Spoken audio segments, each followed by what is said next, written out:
Alright, Shalom. This is the brother Mayam coming at you from GMS Tampa Bay. First and foremost, I want to give all the praises and glory unto Yahweh, Bahashem, Yahweh Shai, Bahashem, Rachak Madash. Double honors to the elders, apostles of Great Millstone, and much blessing and salutations to the Akim around the four corners of the earth. We're diligently pushing out this truth and sincerity. Alright, so I want to do a quick video on an article that came out today. Let me just pull it up real quick. It's entitled Oil Price Drops to 18-Year Low on Crashing Global Demand. Alright, and it kind of goes a little bit into the whole ordeal that's been going on with the oil prices right now, which I believe out here in Florida and Tampa, I think the cheapest I've seen is like $1.84. So like here real quick, let me see if I can. Okay. All right, but the cheapest that I've seen around here in Tampa is about $1.40 or so. Or select, not $1.40, about $1.80. But yeah, so it started, it made me just kind of go into the markets a little bit and check out the NASDAQ, which is the market. Well, part of the NASDAQ is the commodities market, and I was taking a look at that, and I happened to see, because I wanted to verify that what the article was saying was correct. That it was dropping down. Matter of fact, let me just read a little bit of it first. But in the article, it states that it said U.S. crude benchmark West Texas Intermediate hit a low of $19 per barrel overnight before picking up slightly to over $20 per barrel as of 11:50. Okay, so I just wanted to verify those numbers and just double check that those numbers were at least what they were saying. And when you go into the NASDAQ and you go into the commodity section of the NASDAQ market, you go into the energies, of course, and the first one that they have there is a crude oil, and you see that those numbers are correct. Today being the 30th, it closed at $20.09 a barrel. That's a barrel of crude oil, and it was a low of $19.27 per barrel. So what the article was saying was true. And this is this is going to lead to a lot of different things. Okay, and I'm gonna get a scripture real quick to show you what I'm talking about. But when you go looking through the NASDAQ and the commodities, the commodities markets, and I'm gonna try to see if I can pull it up here on this phone. Just for example, the meats. When you go to look at the prices of meats, and these damn pop-ups keep coming up, so Salakia. All right, but when you look at let me see if I can put this up here. Try to clip it. Try to get this somehow where it won't fall. Alright, so alright, so you can see there, you got milk, live cattle, feeder cattle, lean hogs, and you see the stocks, where the prices of those are down, the stocks of it, okay? Now, I wanted to do a little research, a little search on some other things pertaining to that, because I found it kind of interesting that those prices were going, the stocks on those products were going down. So I came across this article entitled "Why Food Prices," and this was at the end of 2019. And as I read this article, you're going to see, it's the opposite right now. So the article is entitled "Why Food Prices Are Rising: Recent Threads and 2019 Forecast." So this article was updated in December 13th of 2019. So this was just at the end of the year. And this was, of course, before this collapse that we've been seeing. Okay, this huge decline that we've been seeing, not only in the stock markets, but also in oil prices. Okay, and it has a lot, and the prices of oil, as we're gonna see, have a lot to do with food prices as well.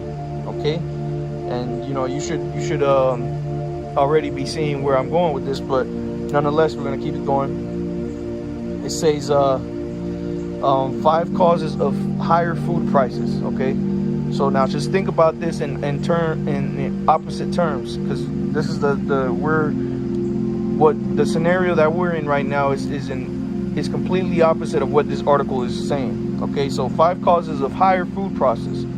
Okay, it says number one, one of the main causes of higher food prices is high oil prices.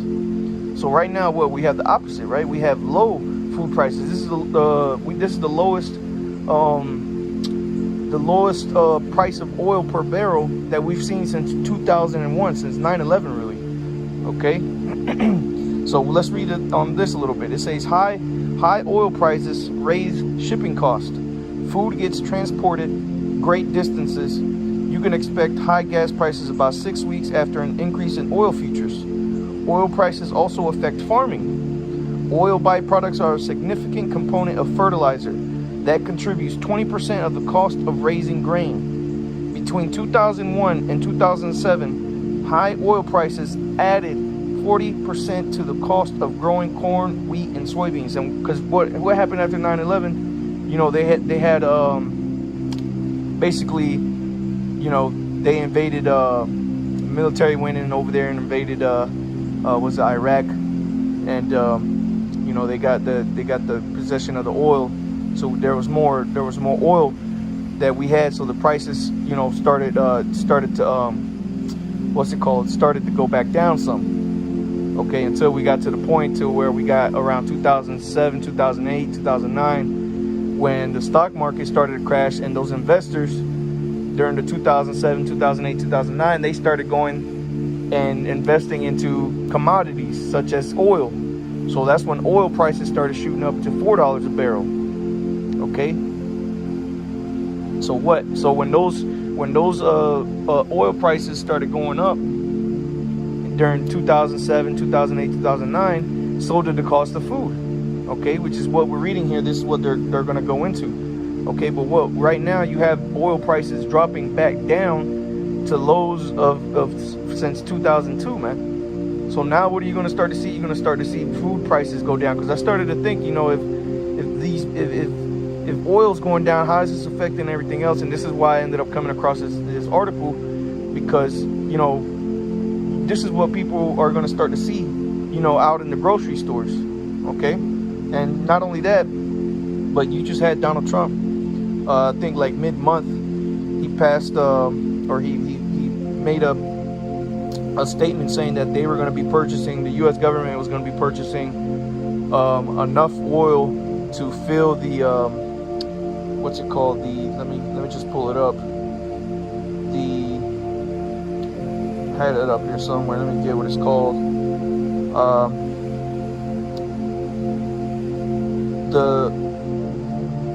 the Strategic Petroleum Reserve.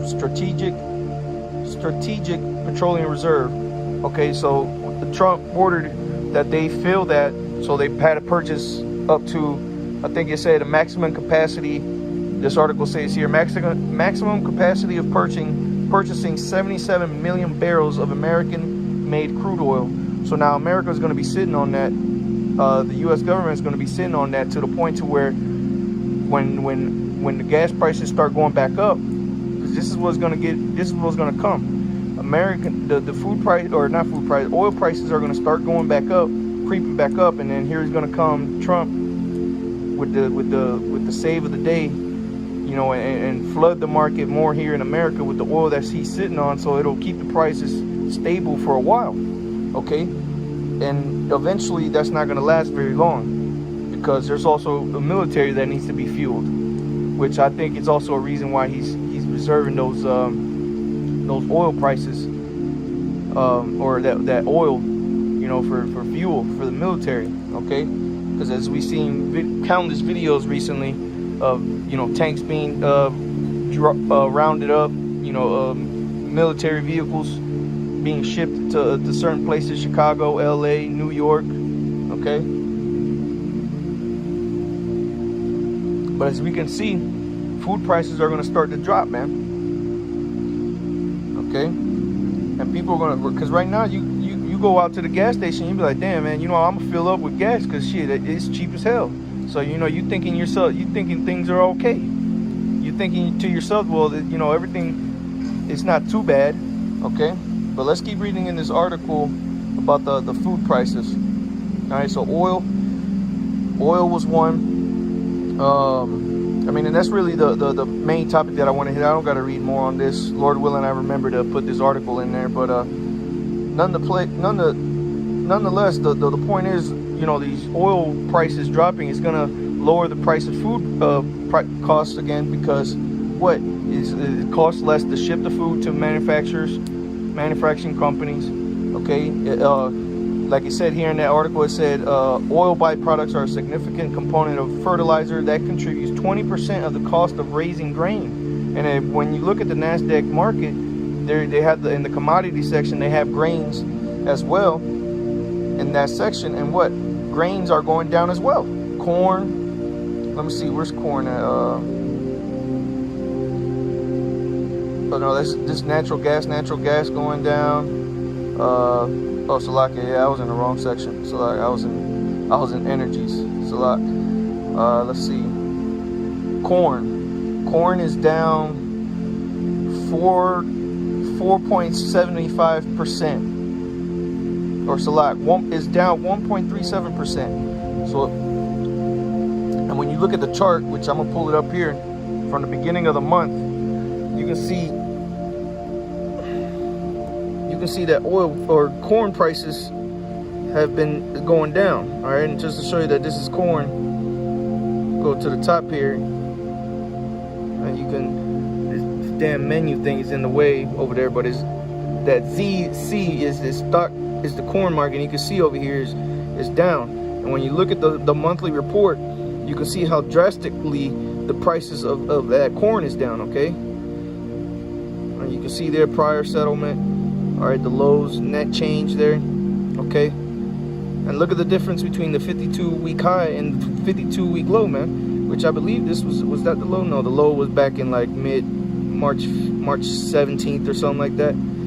Okay, but see, even prices of corn and all these other grains are going down, man, because it's not costing farmers as much to grow the products, okay, and as well as livestock. It's costing less to transport, okay, and to feed these animals, because the majority of these animals are fed corn, okay? They're fed corn, which is costing less now because it costs less to produce with the fertilizer. It costs less to purchase, costs less to transport it, okay, to manufacture it to the products that they need. Okay, so see, now the fruit price is going to start going down. All right, and let's get this one precept now, because it's going to lead to the point to where people thinking that things are good, man. Salakia.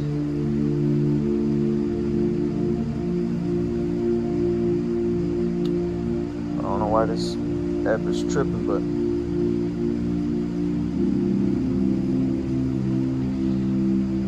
all right, Salakia.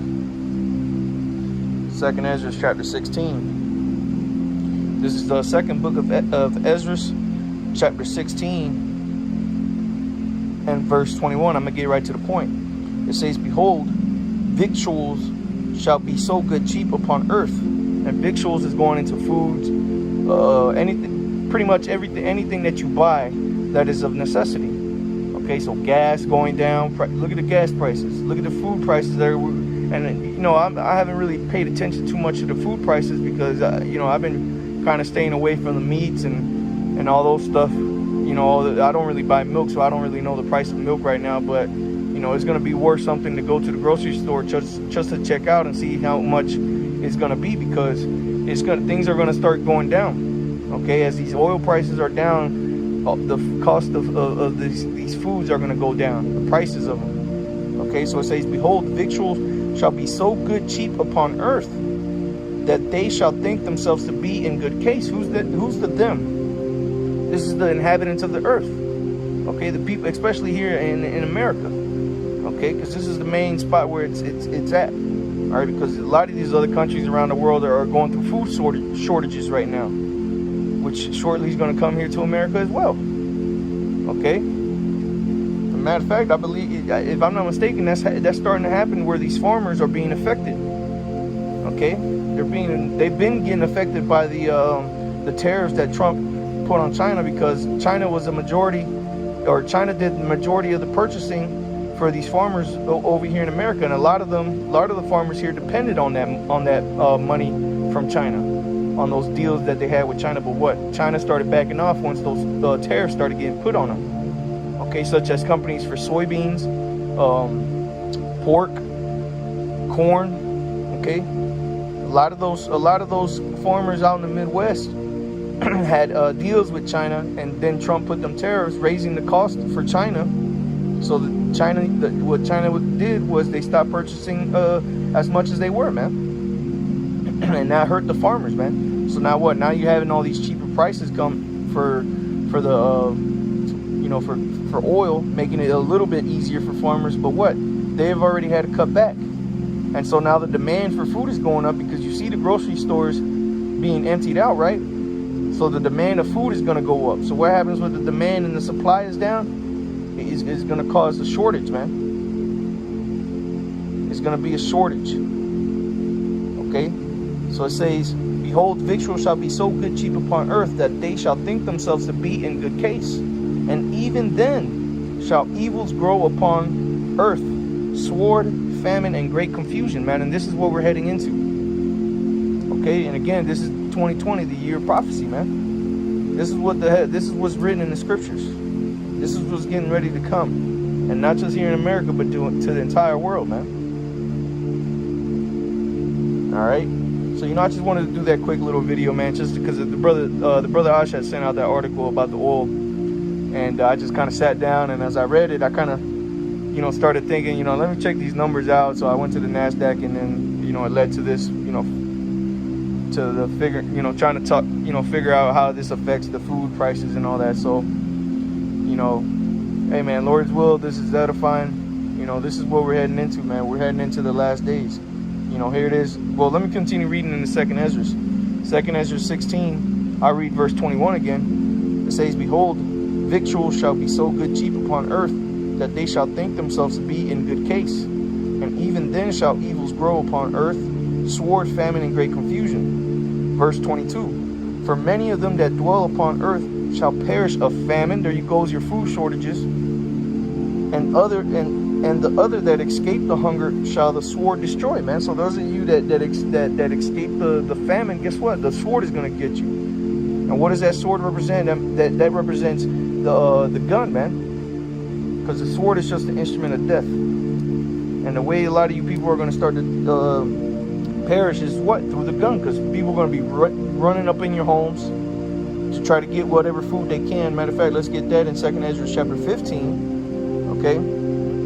Because people are going to start running up in your home, trying to get what food you have, because they ran out of food. Okay? And if you resist, they're gonna blast you. If they don't just blast you just for the hell of it. Okay? And let's get that. Let's prove that through the scriptures. Okay? Alright, well let's start in verse 14. 2 Ezra chapter 15, verse 14. It says, woe to the world and them that dwell therein, for the sword and their destruction draweth nigh, and one people shall stand up to fight against another, and swords in their hands. You see, and this is what's gonna come to the streets of this place, man. Riots, and we seeing that. We seeing that happen in these other countries. Look what you got going on over there in China right now. People going crazy, man. Them Chinese over there in Wuhan trying to get out, but the government ain't letting them. So what are they doing? They're riding up against the police, man.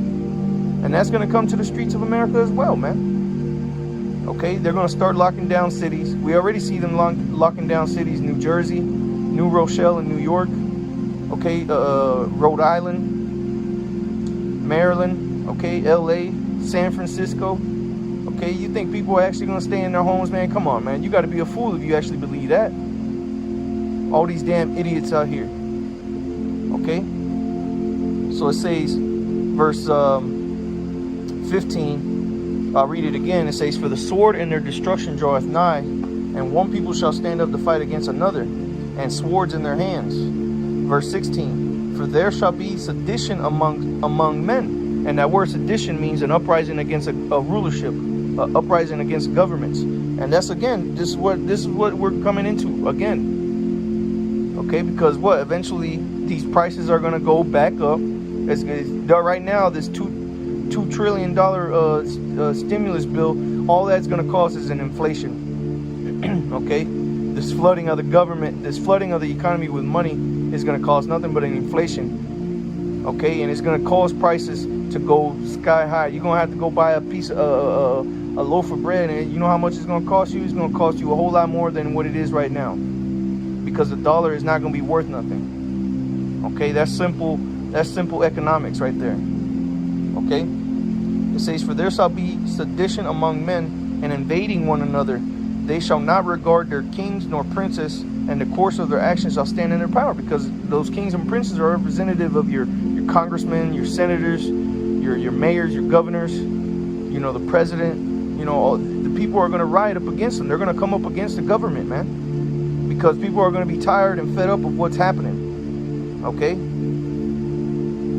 it says, verse 17, a man shall desire to go into a city and shall not be able to. And we see that. We see that happening with the lockdowns.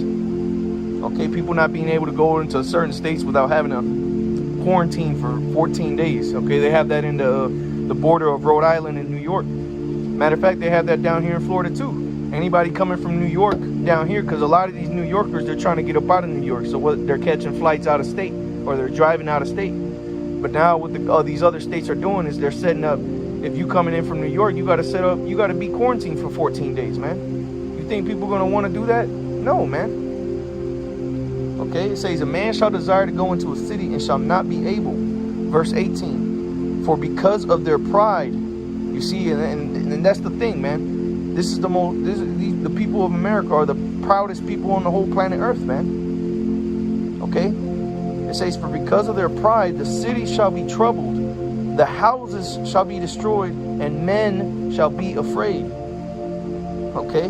Verse 19, a man shall have no pity upon his neighbor. And this is the point. This is what's going to start to happen, okay, here in the streets of America, man. It says, a man shall have no pity upon his neighbor, but shall destroy their houses with the sword and spoil their goods because of the lack of bread and for great tribulations, man. So these oil prices going down right now is making food cheaper. This whole corona pandemic is making people go buy these foods. The food prices are looking good because they're going down, because oil's going down, so people are buying even more. You go to the grocery store right now, you can barely find a piece of meat unless it's lamb or bison or some other, you know, type of different meat that people aren't accustomed to. You go to the bread aisle, there's barely any bread. Okay, and it's gonna get to a point to where there's not gonna be any of that. There ain't gonna be no trucks coming in with none of that stuff, because there's gonna be a shortage, because the demand is high and the supply is low. Farmers are getting devastated. They've been getting hit economically. Now they're getting ready to be hit with these plagues that the Heavenly Father is going to send on top of what they're already going through. Okay? And you Americans are going to turn on each other, man. Then they shall think themselves in good case, and then shall evils multiply upon the earth, man. Okay? So this is what we're coming into. This is what we're seeing. This is prophecy. This is what's been written in the scriptures, the Holy Bible. Okay, so with that, I want to give all praises and glory unto Yahweh, Bahashem, Yahweh Shai, Bahashem, Rachakwadash. Double honors to the elders, apostles of Great Millstone, and much blessing and salutations to the Akim around the four corners of the earth who are diligently pushing out this truth, and this truth in sincerity. Shalom.